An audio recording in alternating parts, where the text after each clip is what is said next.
పెళ్ళైనా పండగైనా వేడుక ఏదైనా పట్టుచీరల ప్రత్యేక వేదిక వారాహి సిల్క్స్. ఐపీఎల్ కీలక మ్యాచ్లో చెన్నై సూపర్ కింగ్స్ తడబడింది. సన్ రైజర్స్ హైదరాబాద్ బౌలింగ్లో ధాటిగా ఆడలేకపోయింది చెన్నై. నిర్ణీత 20 ఓవర్లలో 7 వికెట్లకు 180 పరుగులు చేసింది చెన్నై సూపర్ కింగ్స్. ఇక సిఎస్కే టాప్ ఆర్డర్ బ్యాటర్లు చేతులెత్తేశారని చెప్పాలి.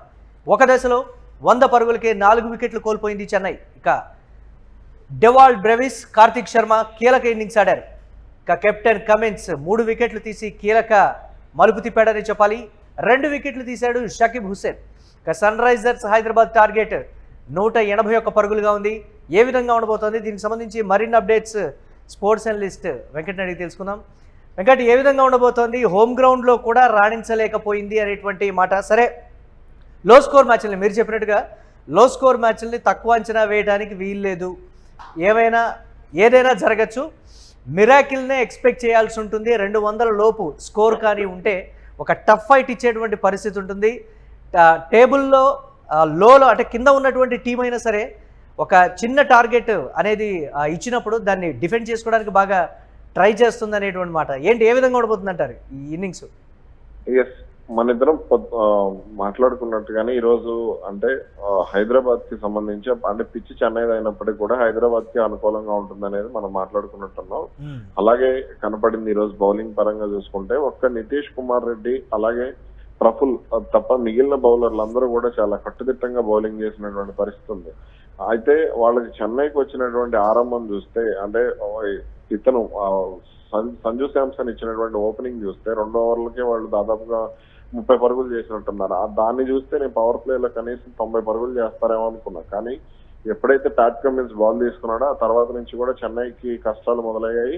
ఇక క్రమంగా వికెట్లు కోల్పోవడం అంటే ఒక మంచి పార్ట్నర్షిప్ నమోదవుతుంది అనుకున్నటువంటి సమయంలో కీలకమైనటువంటి వికెట్లు కోల్పోవడం చెన్నైకి ప్రధానంగా మైనస్ అయిందని చెప్పుకోవచ్చు. ఫస్ట్ వికెట్ పడిన తర్వాత సెకండ్ వికెట్ 50 పరుగుల్లోకి పడటం. అదే విధంగా ఇక్కడ ప్రధాన మైనస్ ఏంటి అని అంటే ఆత్మరక్షణ ధోరణిలో కెప్టెన్ రుతురాజ్ గైక్వాడ్ ఆడటం.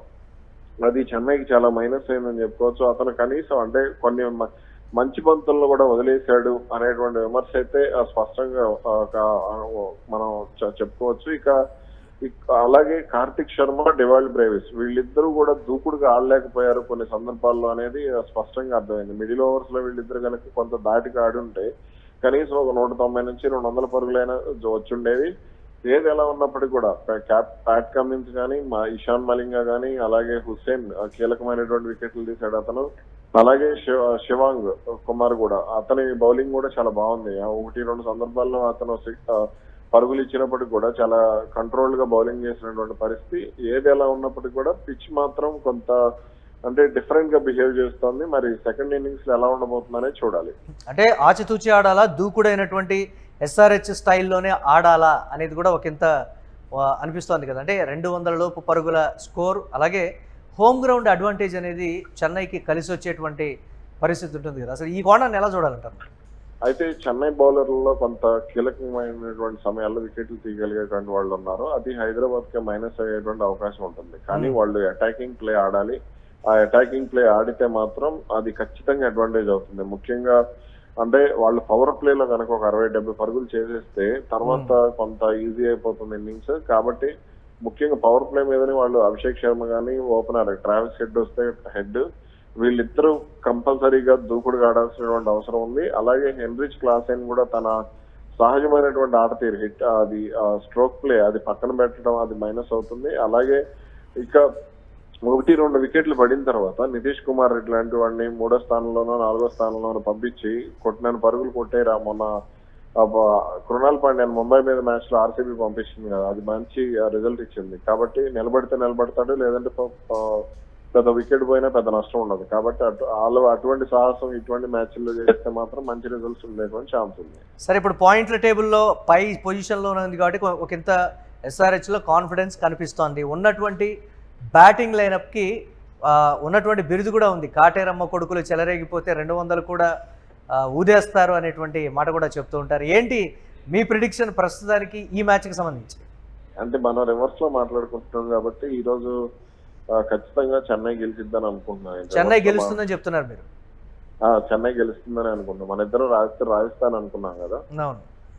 సేమ్ ఇప్పుడు కూడా నేను చెన్నై అనే చెప్తాను. మనం ఏది అనుకుంటే అది రివర్స్ లో జరుగుతుంది కాబట్టి సో మనం ఇలాగే అనుకుందాం. అయితే ఇక్కడ చెన్నై బౌలర్ల మీద నాకు కొంత భయం అయితే ఉంది, మరి ఏం జరుగుతుందో చూడాలి. సరే, మ్యాచ్ని టర్న్ చేసేటువంటి బ్యాట్స్మెన్లు కానీ బౌలర్స్ కానీ ఈ రెండో ఇన్నింగ్స్లో ఎవరిని చూడొచ్చు అంటారు? ఇటు ఎస్ఆర్హెచ్ సైడ్ నుంచి బ్యాటింగ్ రూపంలో, చెన్నై నుంచి బౌలింగ్ రూపంలో. ఇషాన్ కిషన్ నాకు ఈ రోజు కొంత అతని నుంచి నేను మంచి ఇన్నింగ్స్ అయితే ఎక్స్పెక్ట్ చేస్తున్నాను ఇషాన్ కిషన్ నుంచి. అలాగే చెన్నై బౌలర్లకి సంబంధించి అతను ముఖేష్ చౌదరి నుంచి కొంత మంచి ఇన్నింగ్స్ కూడా మనం ఎక్స్పెక్ట్ చేయొచ్చు. అలాగే స్పెన్సర్ జాన్సన్ కూడా అతని నుంచి కూడా మంచి ఇన్నింగ్స్ అయితే రావచ్చు అని నేను అనుకుంటున్నాను బౌలింగ్ పరంగా. Right, thanks for analysis Venkat. చూద్దాం ఏ విధంగా ఉండబోతుంది అనేది. ఐపీఎల్ కీలక మ్యాచ్లో చెన్నై సూపర్ కింగ్స్ తడబడింది. సన్ రైజర్స్ హైదరాబాద్ బౌలింగ్లో ధాటిగా ఆడలేకపోయింది చెన్నై. నిర్ణీత 20 ఓవర్లలో 7 వికెట్లకు 180 పరుగులు చేసింది చెన్నై. ఇక సిఎస్కే టాప్ ఆర్డర్ బ్యాటర్లు చేతులు ఎత్తేశారు. ఒక దశలో 100 పరుగులకే 4 వికెట్లు కోల్పోయింది చెన్నై. ఇక డేవాల్డ్ బ్రెవిస్, కార్తిక్ శర్మ కీలక ఇన్నింగ్స్ ఆడారు. ఇక కెప్టెన్ కమిన్స్ 3 వికెట్లు, షకీబ్ హుస్సేన్ 2 వికెట్లు తీశారు. సన్ రైజర్స్ హైదరాబాద్ టార్గెట్ 181 పరుగులుగా ఉంది.